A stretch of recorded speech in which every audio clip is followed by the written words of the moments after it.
I was 15, and he said the white spot. Where's Vancouver in the room? Reynolds, the white spot. He said the white spot. I won't tell you what I said here. So we had to drive out. We were 15. We just got our license at 16. Can you imagine parents today, like 16? Off we went, drove across Canada, no money. Got there. True story for the people in Vancouver. We got there, went to 3 gas stations. You ever heard of this place called the White Spot? My friend had told me forever, yeah, it's the coolest, it's the best. We get there, and the guy said, never heard of it. Next guy said, never heard of it. So anyway, I think he won, but that's a secret. Tremendous to be here. I just got to clarify before we begin the sports issue. We have complicated technology that I'm in, as you know.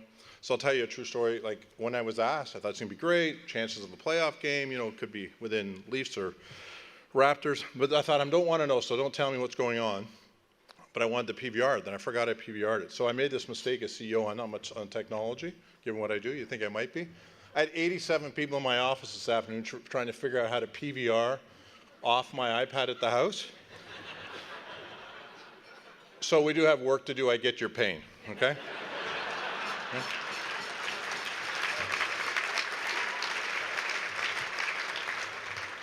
I got to end this. True story. They said, don't worry, we got it working at your son's place. So my son's going to see me in a while. Look, it's a real honor, obviously, to be here this evening. Honored to, on behalf of the Bell team, to be recognized for our work in mental health. You know, we are Canada's largest communications company. One number in this room that I always find that I talk about, I think this room in particular will recognize the importance. 1 in 350 Canadians work for our company. So that kind of puts in context the scale and the size of what we still do in the Canadian economy. But rather than talk about telecom policy, which I might be willing to do tonight if you're from Quebec and watch what are going on, but I'm not going to, or I don't think you can watch what's going on actually in Quebec tonight if you're watching carefully. I'm going to instead really talk about Bell Let's Talk. And, you know, I want to start with some numbers for this room and talk through a bit of an ask at the end of the evening. Many of you will know, but some may not. 1 in 5 Canadians in their lifetime will experience a challenge with mental health issues. It's the #1 cause of workplace disability in the country. In fact, within this week, 500,000 Canadians are home and not at work because of mental health issues. Every illness is important, but to put it in context, there's 1.5 times more cases of mental health issues than cancer issues in the province of Ontario. The numbers, quite frankly, are staggering. 9 years ago, we launched the Bell Let's Talk program with the goal of beginning a conversation of allowing Canadians and families to talk about mental health, and I think take the last illness that is truly out there that we would not talk about, and to get a conversation going. And maybe nothing more fortunate than to have the name Bell and be in the communications and come up with the name.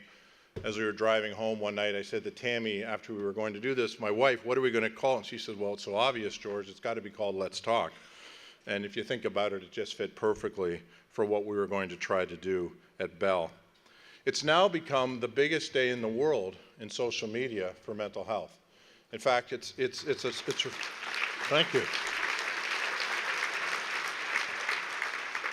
You know, it's an interesting, it tells you how significant this issue is. And on that day, it's now the #1 social media conversation in the world, even if you exclude Canada. Bell Let's Talk Day. So it tells you just how much there's still to do in the world to fight stigma as well, and how much Canadians have stepped out. The good news, and there is some for sure, from where this program began to today, 88% of Canadians believe today that it's easier to talk about mental health issues with their family and friends than it was 5 years ago. And we were really committed when we started this, and I was quite frankly afraid of it. We had to ensure we were going to walk the talk, because our #1 issue in our company, as it is in every one of your organizations, your #1 reason for short-term or long-term disability, government or private, is mental health issues. So we had to look within Bell and make sure we were ready. And so it took us 2 years to even launch the program. because if you were going to do this, of course, we were going to have issues in our own company, and we do every day still, and we're not perfect. We did fund the creation, or help fund the creation of the first standard of psychological health and work in the workplace. We were the first company to adopt that to make sure we had a standard in Canada. Since we implemented that program and other ones in the company, we've seen a reduction in short-term disability of over 20% and a reduction in relapses of 50%. So it truly is, if you put in place a program, it makes a difference. Another part of our program we did as a company is we took our funding from $1,000 an employee to $3,000 for help if they needed it. And if you can't get, once your psychiatry is covered, but any other part of the mental health process, of course, is not if you need any type of help. And so, but if you step back policy-wise, Bell's fortunate that it can fund $3,000 per employee, but other companies and organizations or individuals who can't. So I think we have a lot of work to do in what is supposed to not be, obviously, a private healthcare system. One of the key workplace initiatives we did was at Queen's, with our work at Queen's and Morris Chappelle, we put in place a program that all of Bell managers have had to go through, all 11,000. You cannot be a manager at Bell Canada without going through mental health training. And it's available to all companies in Canada online. It's available at Queen's, and over 600 organizations in Canada have now put in place those programs. When I think of the impact, thank you.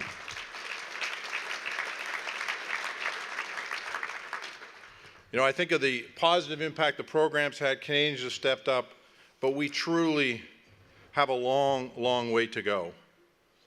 We're talking about it, now we have to do something about it. The numbers are this: in 2015, 7.2% of all spending in healthcare is for mental health. That's half the amount the UK spends in this area.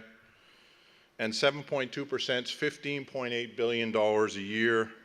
The Conference Board of Canada estimates that depression alone, so not bipolar, not schizophrenia, alone costs the economy $32 billion. We've invested $100 million and funded 900 different organizations, but as you know, that's a drop in the bucket relative to what still needs to be done. If you look, the government, of course, deserves credit for the Mental Health Accord with $5 billion over the next 10 years. It's a step in the right direction, and every government in Canada, no matter what party, has stepped up on Bell Let's Talk Day and participated and tried to do their part to make a difference. But I will challenge you tonight. If you're a leader in an organization and you've not put in place a mental health program, I don't understand why. Two things. One, it pays for itself, for all the numbers people in the room, because when you get a 20% reduction in short-term disability and a 50% reduction in relapse, it's self-funding. Secondly, it's a social responsibility, without a doubt. And thirdly, it's so different, it needs a unique and very specific program. So I challenge everyone in the room in your leadership positions. You have no reason not to do this. After 10 years, we're prepared to provide you every piece of paper we can as evidence of implementing a program. And on behalf of all Bell, we're so proud tonight to have this recognition. Thank you very much, and thank you, Lisa, for being here.